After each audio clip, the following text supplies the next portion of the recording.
Bina-blackmail ba kayo ng ex ninyo dahil sa maseselan mong videos? Attorney G, anong gagawin ko kung bina-blackmail ako ng ex ko?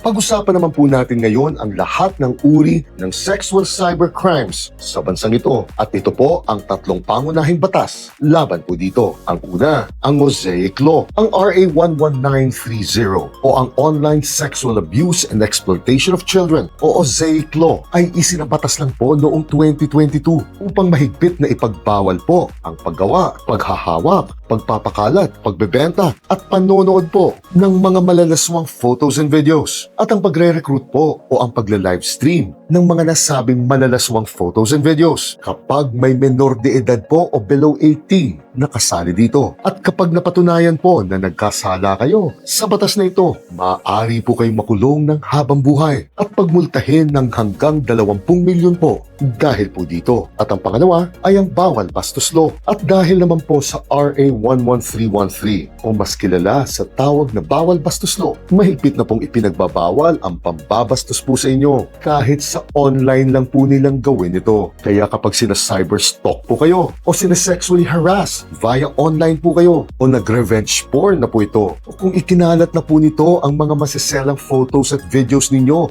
na wala pong pahintulot ninyo o kaya naman po kapag bina-blackmail na po kayong i-release ito, ang batas pong ito ang kakampi ninyo at maaari pong makulong ng hanggang 6 na taon ang salaring dito at pagmultahin ng hanggang 500,000 piso. At ang pangatlo po ay ang ating anti-voyeurism law. At syempre po, hindi po mawawala ang ating RA 9995 o ang ating anti-photo and video voyeurism law kung saan mahigpit na pong ipinagbabawal sa bansang ito ang pagkukuha, pagtatago, pagpapakalat at pagbebenta po ng mga masiselang at malalaswang photos and videos po ninyo na wala pong pahintulot ninyo. At tandaan po ninyo na magkakahiwalay po ang konsento o ang pahintulot po ninyo sa bawat aspeto po ng batas na ito. At kapag ginawa po ninyo ito, maaari po kayong makulong ng hanggang 7 taon at pagbayarin po ng hanggang 250,000 piso. Bukas, usapang paninirang puri via online naman po tayo.